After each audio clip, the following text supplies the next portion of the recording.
The fire started as a whisper of smoke, curling up from a neglected power coupling in the adjacent housing pod. A subtle flicker of orange danced in the distance, almost unnoticeable against the dim, violet hues of Gorvain's evening skies. But in moments, the flicker grew hungry, consuming the brittle biofiber walls that lined the settlement. By the time Zeril caught the acrid scent of burning polymer, it was too late. Her violet-toned skin glistened under the meager glow of the cooking station's dim lights. The evening meal simmered quietly, filling the pod with the familiar, comforting aroma of Gorvanian root stew. Vaxel, her 6-year-old daughter, sat cross-legged on the woven floor mat, her tiny lavender eyes focused intently on arranging colored stones in neat little rows. Then the tremor hit. It wasn't an earthquake, but the force rattled their fragile pod enough to send plates clattering to the ground. Zeril froze, her frilled ears twitching, attuned to the low rumble in the distance. A second thud followed, louder, closer.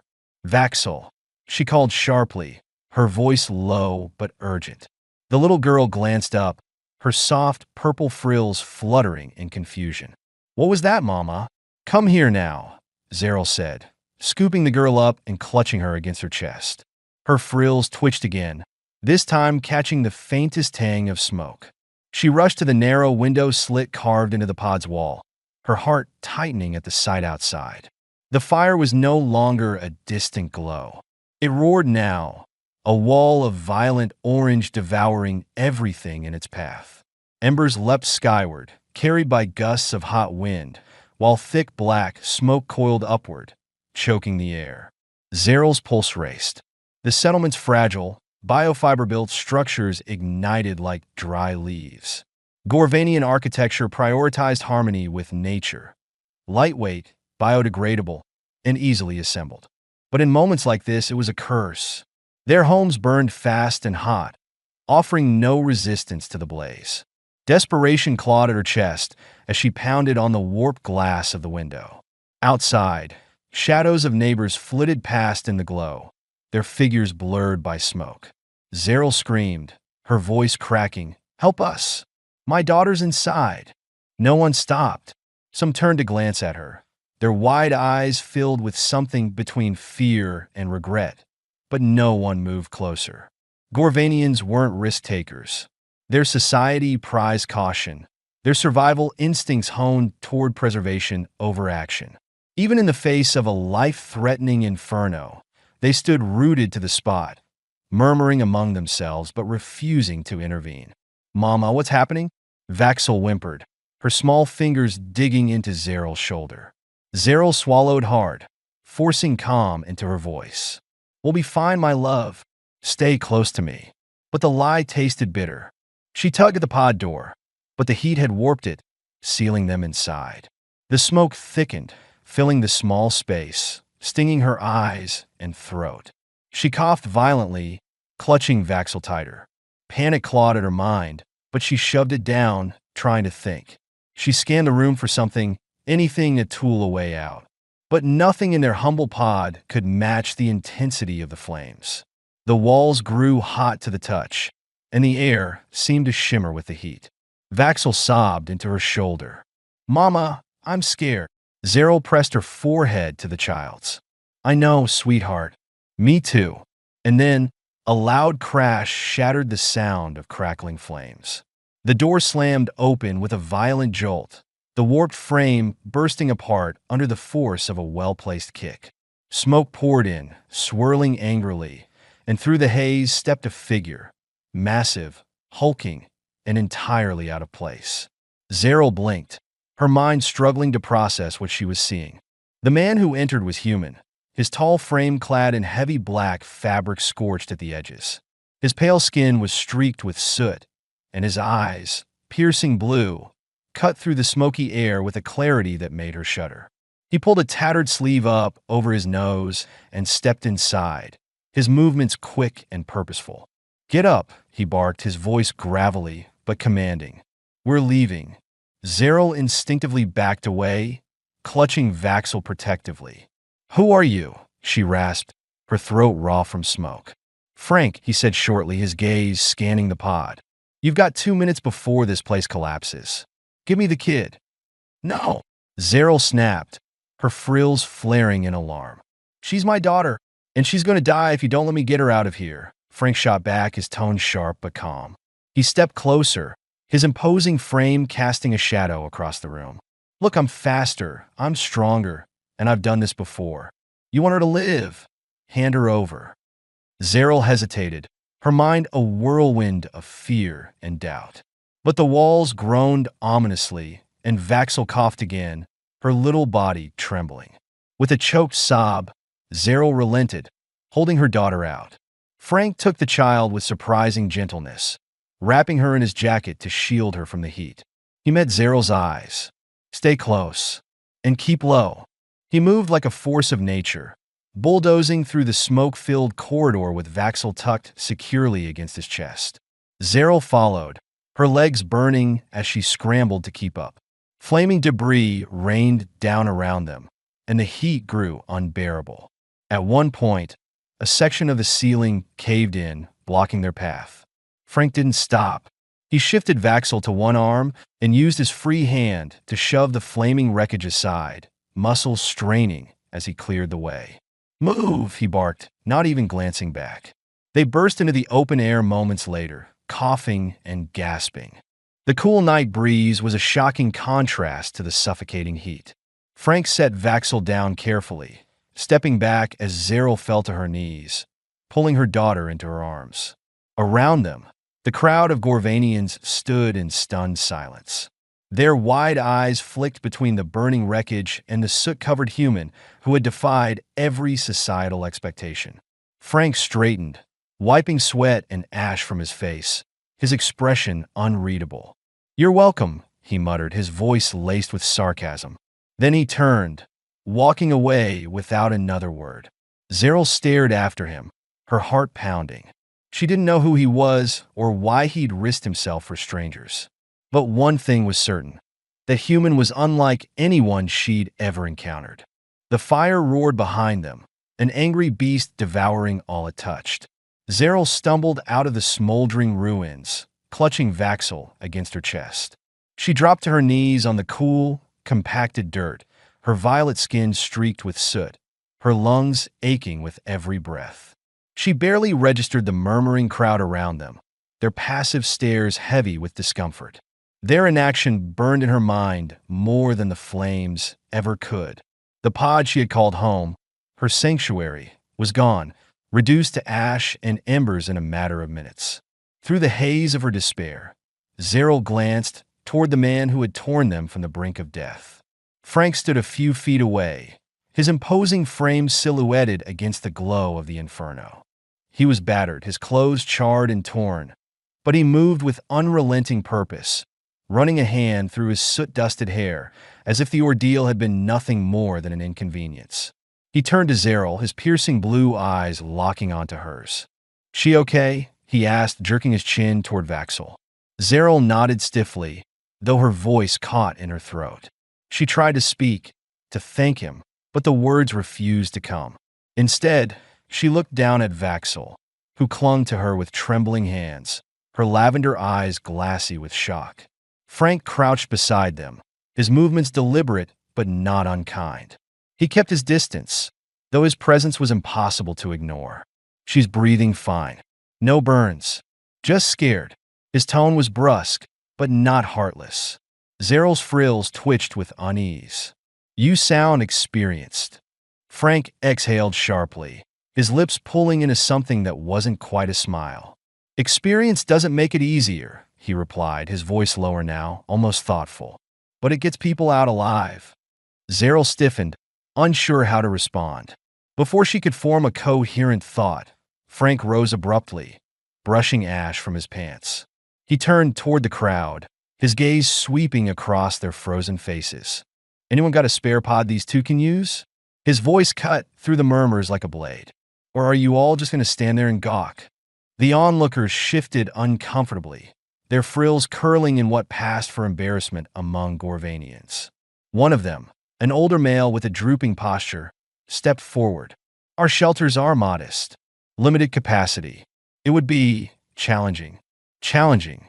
Frank repeated, his voice sharp with disbelief. She's got a kid. You're seriously going to let them sleep in the dirt? The man faltered, his gaze dropping. Others began to drift away, muttering about the danger being over, about responsibilities elsewhere. One by one, they dispersed, leaving Zeril and Frank alone with the crackling remnants of her home. Zeril's chest tightened. Shame, frustration, and exhaustion warred within her. They won't help, she said quietly, her voice brittle. It's not their way. Frank's jaw clenched. Their way sucks. She almost laughed, almost, but her exhaustion stole the sound before it could escape. She adjusted Vaxel in her arms and struggled to her feet. Thank you for what you did, she said, her words halting but sincere. I owe you. You don't, Frank replied quickly. I saw someone in trouble. That's it. He crossed his arms, his expression unreadable. Where are you going to go? Zeril hesitated. The truth tasted bitter in her mouth. I don't know. Frank grunted, rubbing the back of his neck. Yeah, figured as much. He looked down at Vaxel, who peered up at him with wide, curious eyes. Something shifted in his expression, an almost imperceptible softening. Come on, he said finally. You can't stay out here all night. Zeril blinked. What do you mean? There's a storage shack near the outskirts, he said, nodding toward the settlement's edge. Not much, but it's got a roof. Better than nothing. Her instincts screamed at her to refuse. He was a stranger, an off-worlder, a man whose intentions she couldn't read. But the weight of Vaxel in her arms and the sight of the charred ruins behind her left little room for pride. She nodded reluctantly. Lead the way. The shack was little more than a skeletal frame with walls patched together from mismatched scraps of metal and plastic. Inside, it was dark and dusty, but it was dry. Frank nudged open the flimsy door with his boot and stepped aside, gesturing for her to enter first. Zeril hesitated on the threshold, her frills twitching with unease. This is yours? Found it, Frank said, his tone casual. No one claimed it, so I figured why not. He leaned against the doorframe, watching as she stepped inside. I'll grab some stuff to make it livable. You stay put. Wait, Zeril called as he turned to leave. He paused, his broad shoulders stiffening slightly. Why are you helping us? She asked, her voice laced with suspicion. You don't even know us. Frank glanced back, his expression hard to read in the dim light. Don't think too hard about it, he said. Not everyone needs a reason to do the right thing. He didn't wait for her response, disappearing into the night with the same abruptness that seemed to define him. Zeril stood there, holding Vaxel close, her mind spinning. The human had saved them without hesitation. Now he was offering them shelter. But as the fire's embers cooled outside and the quiet of the shack settled around her, she couldn't help but wonder, what kind of man walks into a burning building for strangers and expects nothing in return? The sound of rain woke Zeril before the first light of Gorvain's twin moons. Thin rivulets slipped through cracks in the shack's patched roof, streaking the rusted walls. She sat up slowly, her muscles aching from the previous day's ordeal. The faint hum of the portable heater provided the only warmth in the otherwise damp and cold space. Beside her, Vaxel was still curled up under the coarse blanket Frank had found for them. The child's soft lavender skin glowed faintly in the dim light, her breathing steady, though her small frame trembled occasionally in sleep. Zeril touched her daughter's forehead, reassuring herself she wasn't feverish. She envied Vaxel's ability to find peace so easily, even after the chaos. But for Zeril, the events of the fire played on repeat in her mind. The panic, the heat, the helplessness, and, finally, the human who had burst into their lives like a force of nature. Frank was an anomaly, not just in appearance but in presence. His size and strength were intimidating enough, but his actions were what unsettled her most. Gorvanian society didn't breed heroes. Self-sacrifice was considered reckless, even foolish. Yet Frank had risked his life without hesitation, then stayed to ensure their survival. Zeril didn't know what to make of him. The sound of the door creaking open startled her. Frank stepped inside, his tall frame briefly outlined against the silver glow of the moons before the door shut behind him. He carried a bundle of supplies wrapped in a tattered cloth, and a sharp chill of night air clung to him. "Morning," he said, his voice low and rough. He set the bundle on the floor and began unpacking it. A small stack of food rations, a few tools, and a battered pot. His movements were methodical, his expression unreadable. Zeryl's frills twitched, a mix of unease and curiosity. "You been out all night?" "Had to," he replied, not looking at her. "Figured you might want more than just a roof over your head." The statement carried no pride, no implication that she owed him anything. It was simple and direct, like everything else about him. That bluntness unsettled her almost as much as it reassured her. "You didn't have to do all this," she said, folding her hands tightly in her lap. "We could have managed." Frank snorted, crouching to inspect the portable heater. "Sure, until the next storm rolls in and this shack falls apart." Her frills stiffened. "This isn't our first hardship, you know. I've kept Vaxel safe for years without your help." Frank glanced up, one eyebrow raised. "And you'll keep her safe better with it. That's the difference." The sharpness of his words stung, but they weren't cruel. He didn't speak to belittle her, only to state what he saw as plain truth. Still, Zeryl felt her pride flare, even as she knew he was right. "Why are you doing this?" she asked finally. "What do you gain from helping us?"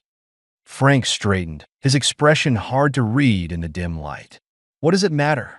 "It matters to me," she pressed, her voice firmer now. "Humans don't just give without expecting something in return, do they?" A flicker of something, annoyance, maybe amusement, crossed his face. "You're not wrong," he admitted. "Most humans are selfish, but not all of us. Sometimes you see someone in trouble and do the right thing.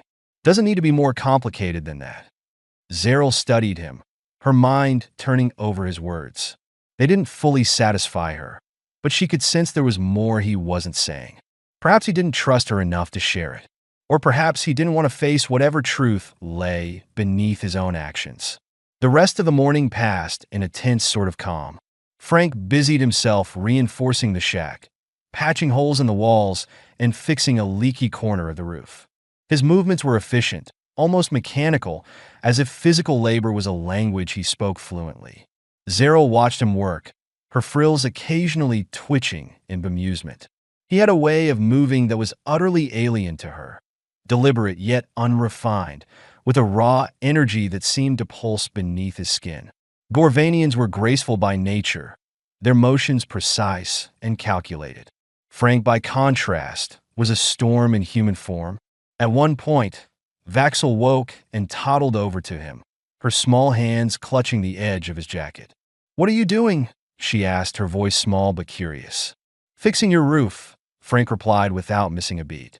He didn't smile, but his tone softened, a subtle shift that Zeryl noticed immediately. "Why?" Vaxel tilted her head, her lavender eyes wide. "Because it's broken," he said simply, "and you shouldn't have to sleep under a broken roof." Vaxel seemed to consider this, then nodded as if it were the most reasonable thing in the world.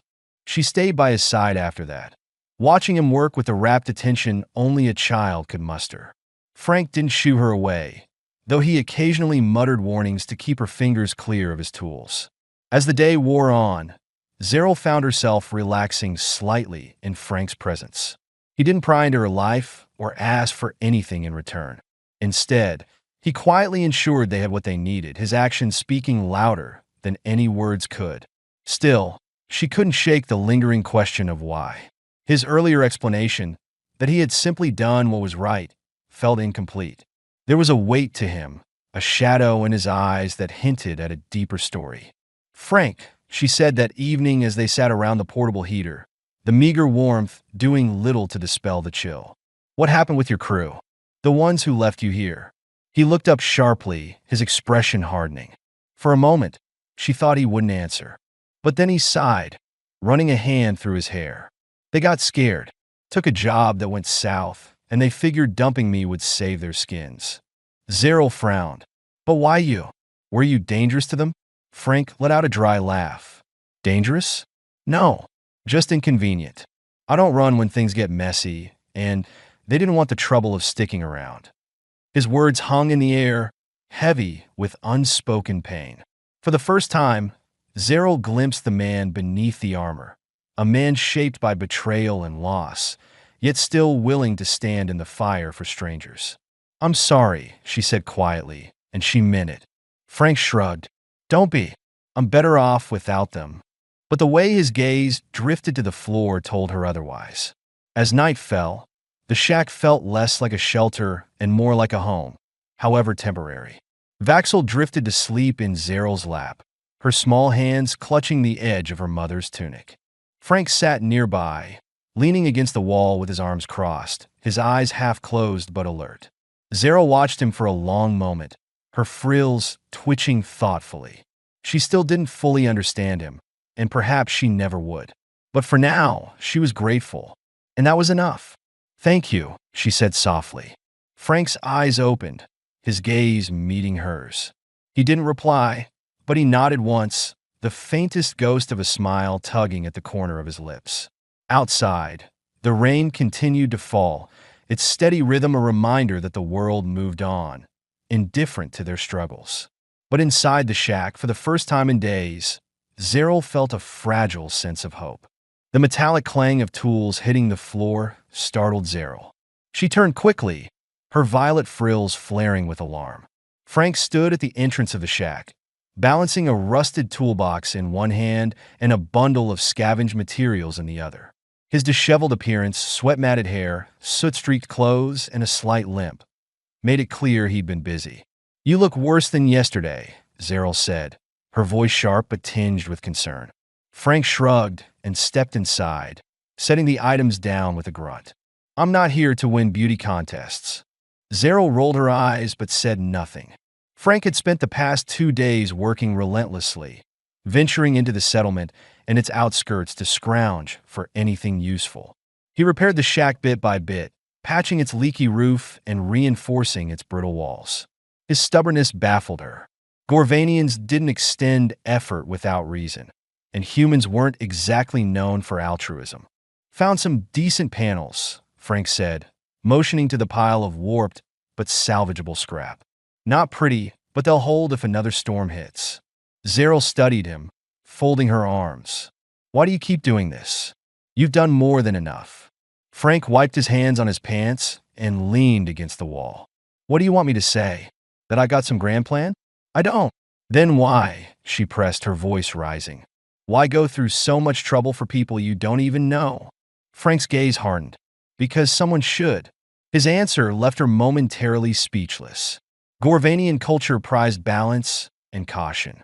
Risking one's life, resources, or time for others disrupted that equilibrium, making such actions rare. Frank's bluntness didn't match their values, but his actions, selfless and unyielding, were difficult to dismiss.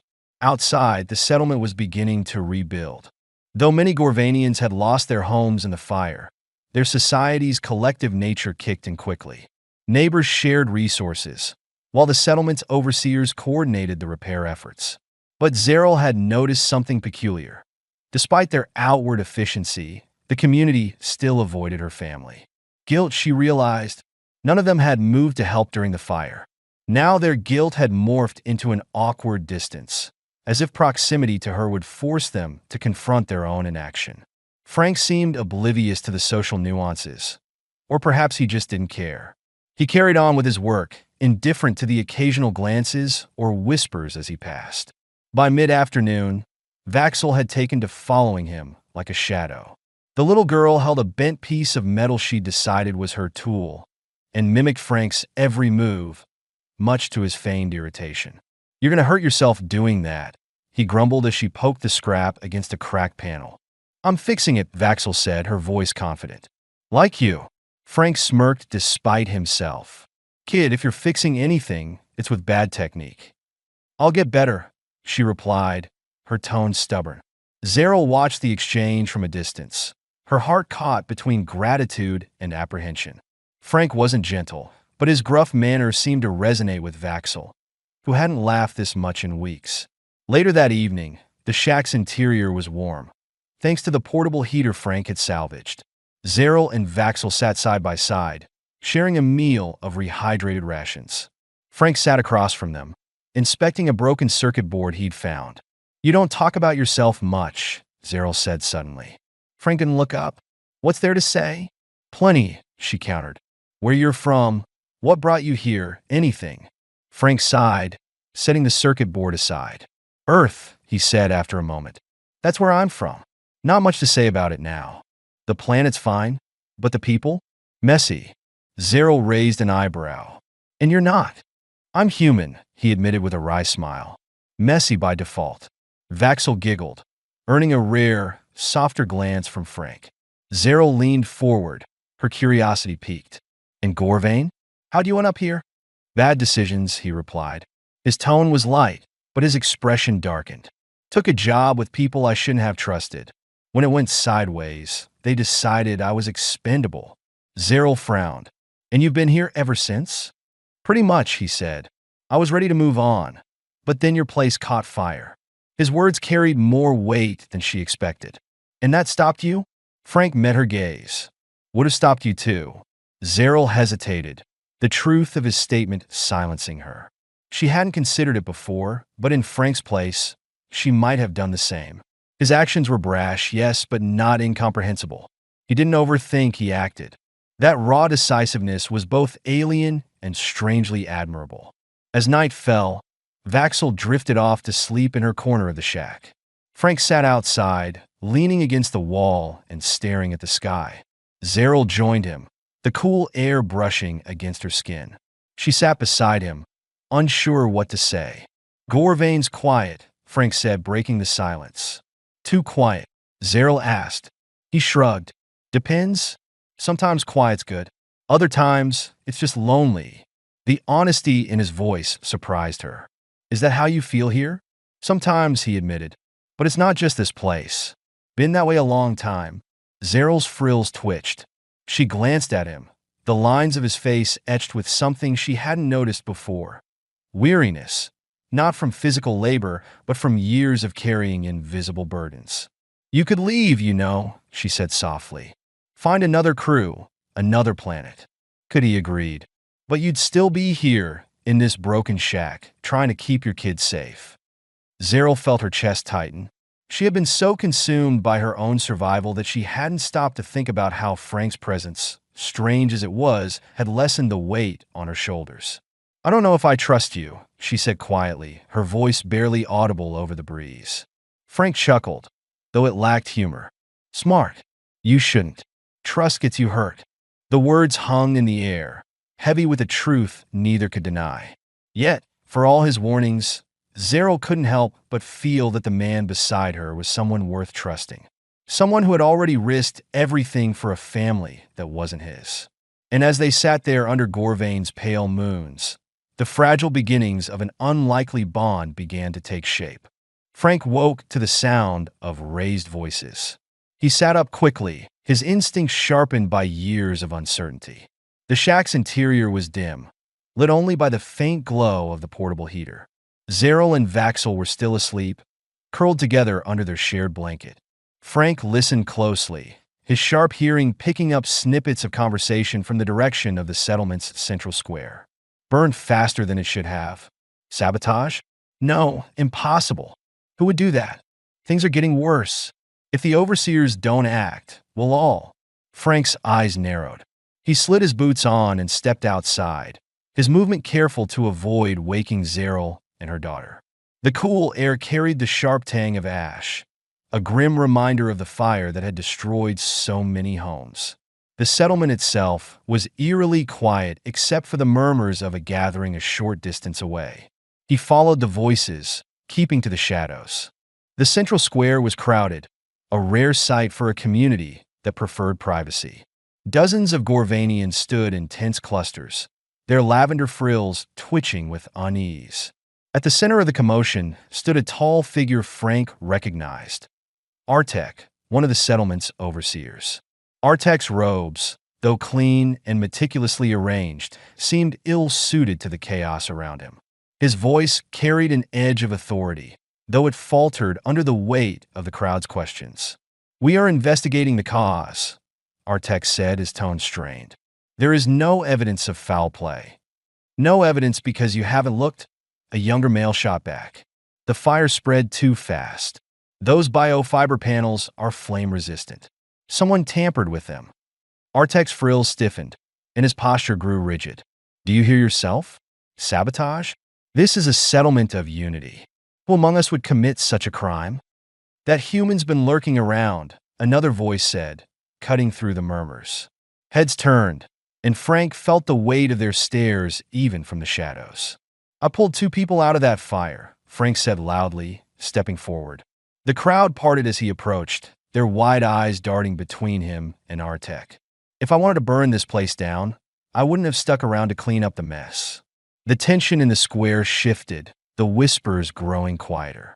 Frank stopped a few paces from Artek, his hands at his sides but ready. He met the overseer's gaze with an expression that dared him to push further. Artek cleared his throat. No one is accusing you outright, human, but your presence here is unorthodox. It raises questions. Frank raised an eyebrow. Unorthodox? That's a fancy way of saying inconvenient. Enough, Zeryl's voice rang out. Frank turned to see her approaching, her frills raised and her violet skin catching the light. She carried herself with a quiet authority that silenced the remaining whispers. Vaxel clung to her hand, peering out nervously from behind her mother. This man saved my daughter's life, Zeryl said firmly, her voice unwavering. If you want to waste time pointing fingers, do it somewhere else. We have homes to rebuild. Artek hesitated, clearly weighing his options. Finally, he raised his hands in a placating gesture. No decisions will be made hastily. We will continue to investigate. That is all. The crowd began to disperse, though their unease lingered in the air. Frank exhaled slowly, his muscles still tense. Zeryl walked up to him, her expression tight. You didn't have to confront them, she said softly. They were already looking my way, he replied. Might as well get it over with. Later, back at the shack, Frank sat outside repairing a damaged tool, while Zeryl prepared their evening meal. Vaxel played nearby, arranging colorful stones in a pattern that only made sense to her. Why would someone sabotage the settlement? Zeryl asked, breaking the quiet. She kept her tone neutral, but Frank could hear the worry beneath it. Could be anything, he said, not looking up. Greed, revenge, power. Take your pick. Zeryl frowned. That doesn't make sense here. We don't work like that. Frank finally glanced at her. Every society has cracks. Maybe yours just hides them better. She didn't respond immediately, but her frills twitched, a sign of unease he was starting to recognize. If you're right, then we're more vulnerable than I thought. Frank nodded. Yeah, you are. Her gaze flicked to Vaxel, who was humming softly as she played. Zeryl's protective instincts were palpable, a shield she carried everywhere. Frank respected it, but he couldn't help wondering how long that shield could hold if something worse was brewing. Frank couldn't sleep. The air in the shack felt too still, too heavy. He stepped outside, letting the cool breeze clear his head. The settlement was quiet again, but he knew better than to trust the surface. Something wasn't right, and it gnawed at him. Can't sleep? Zeryl's voice startled him. She stepped out of the shack, wrapping a thin blanket around her shoulders. Too quiet, Frank said, leaning against the wall. His eyes scanned the horizon, searching for something he couldn't name. Zeryl moved closer, her violet skin glowing faintly in the moonlight. She leaned against the wall beside him, her arms crossed against the chill. You think the fire was deliberate. Feels that way, he admitted. Doesn't mean I'm right, but it's worth keeping an eye out. Zeryl nodded, her frills twitching thoughtfully. If you're wrong, we rebuild. If you're right, what then? Then we figure out who's behind it, Frank said, his tone matter of fact. And we stop them. Zeryl looked at him, her lavender eyes searching his face. You talk like it's your responsibility. Maybe it is, he said. I'm here. Might as well do something useful. She smiled faintly, though her expression remained guarded. You're an odd one, Frank. Yeah, I get that a lot. The silence stretched between them, but it wasn't uncomfortable. Zeryl's gaze drifted to the twin moons above, their silvery glow casting long shadows across the settlement. She felt a pang of longing for the stability she had lost, the life she had fought to build for Vaxel. But standing beside Frank, she felt something unexpected, a fragile, tentative sense of hope. "You've turned everything upside down," she said softly, her voice carrying a hint of something she couldn't quite name. "Before you, I didn't think I'd ever rely on anyone again." Frank looked at her, his sharp features softened by the pale light. "I'm not exactly reliable," he said. "I'm just stubborn." "Maybe stubborn is what I needed," Zeril replied, her voice barely above a whisper. Frank tilted his head, studying her. For all her grace and composure, there was vulnerability in her eyes, an openness he hadn't expected. He reached out, his hand hesitating for a fraction of a second before brushing against hers. Her skin was cool and smooth, her frills fluttering lightly at the contact. Zeril didn't pull away. Instead, she turned to face him fully, her lavender eyes locking onto his. "You could leave," she said, her voice trembling slightly. "You don't owe us anything." "I know," Frank replied, his voice steady. "But I don't want to." For a moment, neither of them moved. The distance between them seemed to dissolve, replaced by something electric, something raw. Frank stepped closer, his larger frame towering over her, but never imposing. Zeril tilted her head upward, her expression a mix of curiosity and hesitation. "Frank," she began, but whatever she intended to say was lost as he leaned in, his lips brushing hers. The kiss was tentative at first, testing the waters of an unfamiliar connection. Zeril's frills quivered, and she responded, her hand sliding up to rest against his chest.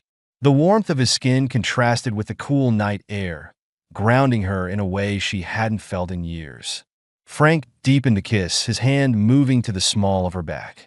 His touch was firm yet careful, as if afraid she might break. Zeril leaned into him, her body pressing against his, her breath mingling with his in the quiet of the night. When they finally pulled apart, their foreheads touched, both of them breathing heavily. Zeril's frills fluttered against his cheek, a subtle but intimate gesture. "That was," she began, her voice trailing off as she searched for the right words. "Unexpected," Frank offered, a faint smirk playing at his lips. "Unexpected," she agreed, though there was no regret in her tone. Frank chuckled softly, brushing a strand of hair from her face. "Guess we'll figure this out as we go."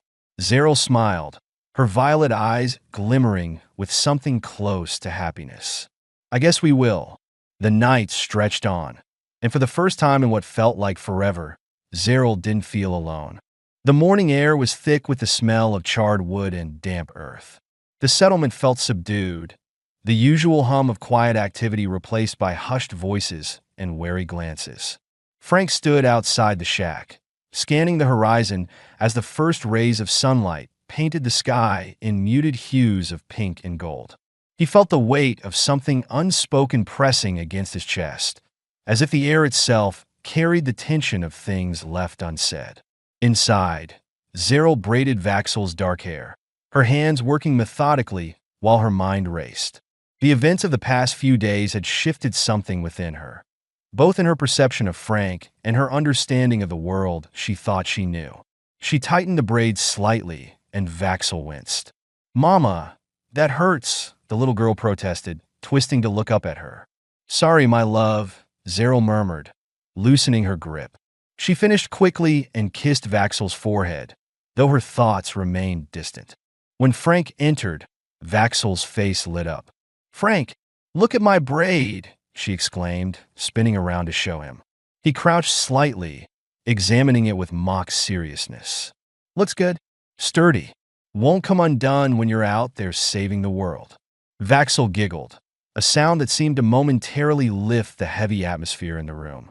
But Zeril's eyes stayed fixed on Frank, her expression unreadable. "We need to talk," she said finally, her tone firm but quiet. Frank straightened, his brow furrowing. "What's on your mind?" The two of them stepped outside, leaving Vaxel playing contentedly on the floor. The early light reflected off the metallic fragments scattered around the shack, casting faint, fractured shadows on the ground. Zeril turned to Frank, her frills quivering slightly, a tell he was beginning to recognize as nervousness. "Something's wrong," she said, her voice low. "The fire, the rumors about sabotage, the way the overseers are acting. It doesn't feel like coincidence.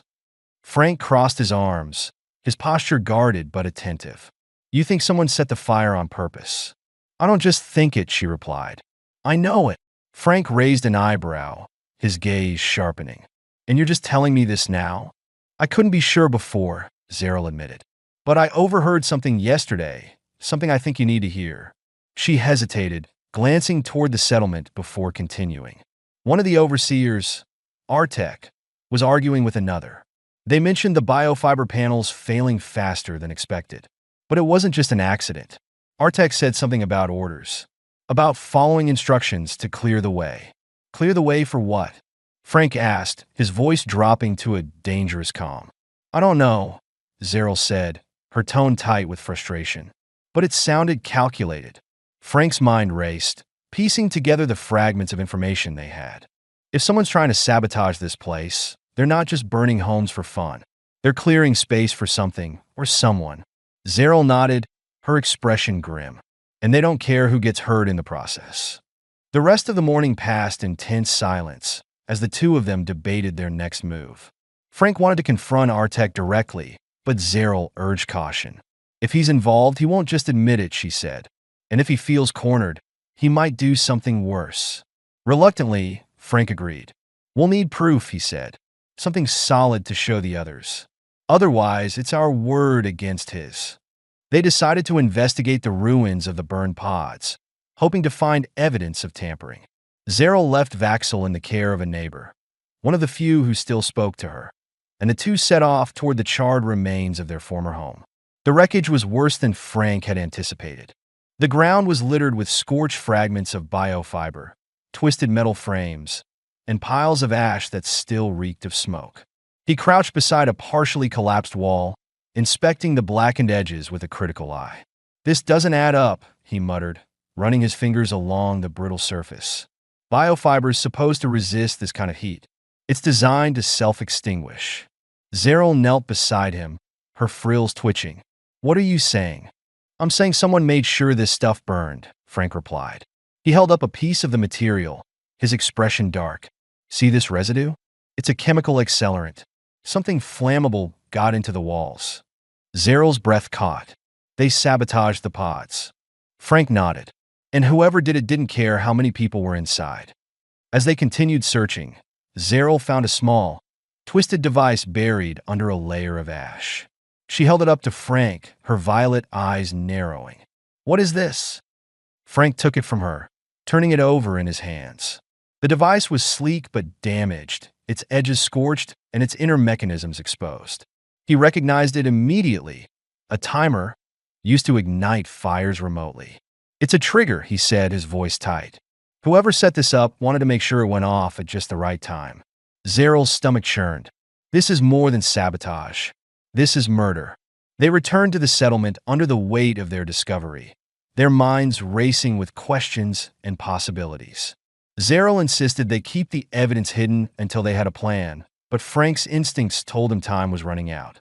When they reached the shack, Vaxel greeted them with her usual bright smile, unaware of the storm brewing around her. Zeril hugged her tightly, unable to shake the fear that had taken root in her chest. That evening, as the three of them sat together, the tension between Frank and Zeril shifted. The weight of what they had uncovered pressed them closer, their shared purpose creating a fragile but undeniable bond. When Vaxel drifted off to sleep, Zeril turned to Frank, her voice trembling with quiet resolve. Whatever's coming, we face it together. Frank met her gaze, his blue eyes steady. You're damn right we do. But as he reached out to brush a strand of hair from her face, a flicker of doubt crossed his mind. Whatever truth they uncovered, it would come at a cost. And Frank wasn't sure if any of them were ready to pay it. The morning air was thick with the smell of charred wood and damp earth.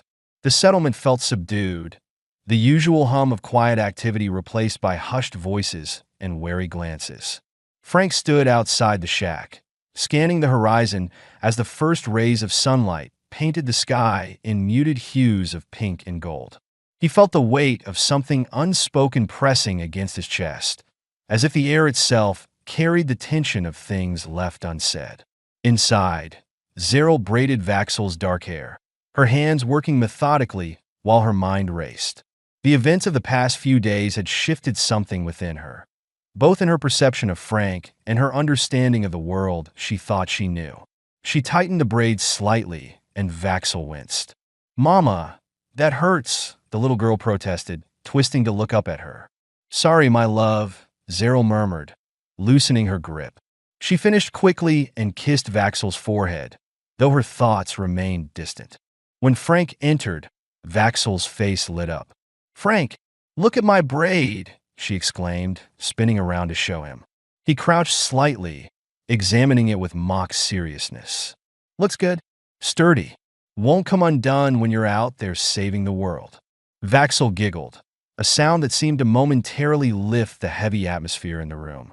But Zeril's eyes stayed fixed on Frank, her expression unreadable. "We need to talk," she said finally, her tone firm but quiet. Frank straightened, his brow furrowing. "What's on your mind?" The two of them stepped outside, leaving Vaxel playing contentedly on the floor. The early light reflected off the metallic fragments scattered around the shack, casting faint, fractured shadows on the ground. Zeril turned to Frank, her frills quivering slightly, a tell he was beginning to recognize as nervousness. "Something's wrong," she said, her voice low. "The fire, the rumors about sabotage, the way the overseers are acting. It doesn't feel like coincidence." Frank crossed his arms, his posture guarded but attentive. "You think someone set the fire on purpose?" "I don't just think it," she replied. "I know it." Frank raised an eyebrow, his gaze sharpening. "And you're just telling me this now?" "I couldn't be sure before," Zeril admitted. "But I overheard something yesterday, something I think you need to hear." She hesitated, glancing toward the settlement before continuing. One of the overseers, Artek, was arguing with another. They mentioned the biofiber panels failing faster than expected. But it wasn't just an accident. Artek said something about orders, about following instructions to clear the way. Clear the way for what? Frank asked, his voice dropping to a dangerous calm. "I don't know," Zeril said, her tone tight with frustration. But it sounded calculated. Frank's mind raced, piecing together the fragments of information they had. If someone's trying to sabotage this place, they're not just burning homes for fun. They're clearing space for something or someone. Zeril nodded, her expression grim. And they don't care who gets hurt in the process. The rest of the morning passed in tense silence as the two of them debated their next move. Frank wanted to confront Artek directly, but Zeril urged caution. If he's involved, he won't just admit it, she said. And if he feels cornered, he might do something worse. Reluctantly, Frank agreed. "We'll need proof," he said. "Something solid to show the others. Otherwise, it's our word against his." They decided to investigate the ruins of the burned pods, hoping to find evidence of tampering. Zeril left Vaxel in the care of a neighbor, one of the few who still spoke to her, and the two set off toward the charred remains of their former home. The wreckage was worse than Frank had anticipated. The ground was littered with scorched fragments of biofiber, twisted metal frames, and piles of ash that still reeked of smoke. He crouched beside a partially collapsed wall, inspecting the blackened edges with a critical eye. "This doesn't add up," he muttered, running his fingers along the brittle surface. "Biofiber's supposed to resist this kind of heat. It's designed to self-extinguish." Zeril knelt beside him, her frills twitching.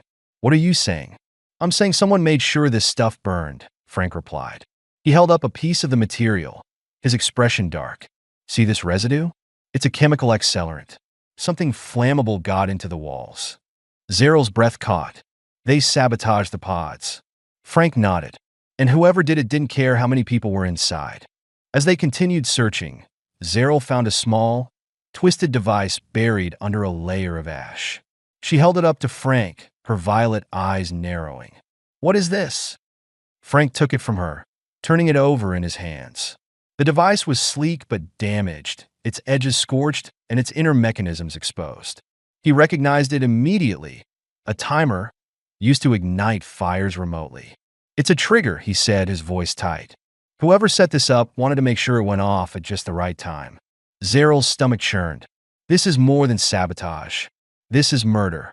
They returned to the settlement under the weight of their discovery, their minds racing with questions and possibilities. Zeril insisted they keep the evidence hidden until they had a plan, but Frank's instincts told him time was running out. When they reached the shack, Vaxel greeted them with her usual bright smile, unaware of the storm brewing around her. Zeril hugged her tightly, unable to shake the fear that had taken root in her chest. That evening, as the three of them sat together, the tension between Frank and Zeril shifted. The weight of what they had uncovered pressed them closer, their shared purpose creating a fragile but undeniable bond. The sun dipped low over the horizon, casting the settlement in a warm, amber glow. The air, heavy with the scent of scorched earth, carried a tense stillness, as if the world itself held its breath. Frank and Zeril stood near the central square, the small device clutched in Frank's hand, the undeniable proof of sabotage. "We have to confront him now," Frank said, his voice low but firm. His piercing blue eyes swept the square, where a few Gorvanians lingered, their frills twitching with unease. Zeril nodded, though her frills quivered with apprehension. "If Artek's involved, he won't go quietly. And if he has others working with him, then we deal with it," Frank interrupted. He placed a reassuring hand on her shoulder. "We've come this far. No turning back." She drew a steadying breath, her gaze shifting to Vaxel, who played nearby with a group of children. For her daughter's sake, she couldn't falter now. The Overseer's chamber was an unassuming structure, its rounded walls made of reinforced biofiber that gleamed faintly under the settlement's artificial lights. Frank and Zeril entered, their footsteps echoing in the hollow space. Artek stood at a central console, his back to them, his frills twitching as he manipulated a holographic display. "Artek," Zeril called, her voice strong despite her nerves. The Overseer turned, his expression carefully neutral. "Zeril, Frank, to what do I owe this visit?" Frank stepped forward, his imposing frame dominating the room. He held up the twisted device, his expression hard. "Found this in the wreckage.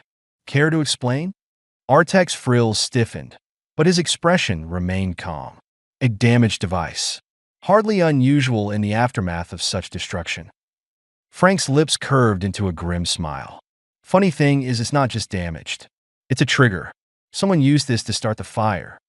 A flicker of unease crossed Artek's face, but he quickly recovered. "That's a serious accusation." "It's not an accusation," Zeril said, stepping forward. "It's the truth. We overheard you, clearing the way." "What were you talking about, Artek? What's worth killing for?" Artek's composure cracked. His frills flared briefly before he composed himself. "You don't understand. This settlement is failing. The biofiber we use is degrading faster than it should. Supplies are scarce. If we don't act, everyone here will suffer." "So your solution was to destroy people's homes?" Frank growled, his fists clenching. "To force them out?" Artek straightened, his tone turning defensive. "It wasn't my choice. The higher council ordered it. They believe reducing the population will conserve resources.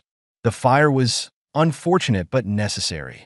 Zeril's eyes widened, her body trembling with rage. "Unfortunate? My child almost died. People lost everything. How can you justify that?" Artek's gaze shifted, guilt creeping into his expression. "You think I wanted this? I argued against it, but the council overruled me.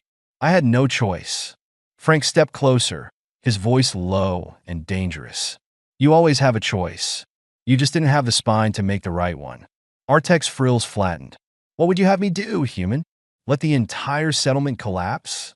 Frank didn't answer. Instead, he turned to Zeril, his expression softening. "What happens now is up to you." By the time they left the Overseer's chamber, the truth had spread through the settlement. Word of the council's cold calculations and Artek's complicity ignited a storm of anger among the Gorvanians. For a society that prized harmony, the revelation was a harsh wake-up call. Zeril stood at the center of the square, her voice steady as she addressed the gathered crowd. "We've been told this settlement is failing, that sacrifices are necessary. But those decisions were made without our knowledge, without our consent. We deserve better than this." The crowd murmured in agreement, their frills rising in solidarity. Frank stood at her side, his presence a silent but powerful reassurance. "We rebuild," Zero continued, "not just our homes, but our trust in each other. No more secrets, no more lives lost for the sake of convenience." The Gorvanians responded with a collective hum of approval, their unity slowly reforging in the face of adversity. Later that night, the settlement was quiet. Frank sat outside the shack, staring at the horizon as the twin moons cast their silvery light across the landscape. The weight of the day's events hung heavy in his chest, but for the first time, he felt a glimmer of hope for this place. Zeril joined him, her footsteps light against the packed dirt. She sat beside him, the silence between them comfortable. "You did a lot today," she said softly. "More than anyone expected." Frank shook his head. "You're the one who stood in front of all those people. You're the one they listened to." "Because of you," Zeril replied, her lavender eyes meeting his. "You gave me the courage to speak." Frank glanced at her, his expression uncharacteristically vulnerable. "You didn't need me for that. You've had it in you all along." They sat in silence for a moment, the night air cool against their skin. Then, tentatively, Zeril reached out, her hand brushing against his. Frank didn't pull away. Instead, he turned his hand, intertwining his fingers with hers. "I don't know what happens next," she admitted, her voice barely above a whisper. "But I'm glad you're here." Frank smiled, a rare and genuine expression. "Me too." As the moons continued their slow arc across the sky, the shack stood as a small but steady beacon of resilience. Inside, Vaxel slept soundly, her dreams untroubled for the first time in days. Outside, two unlikely allies sat hand in hand, their bond forged in fire and strengthened by trust. For the first time in what felt like forever, the future didn't seem so uncertain. Together, they would face whatever came next.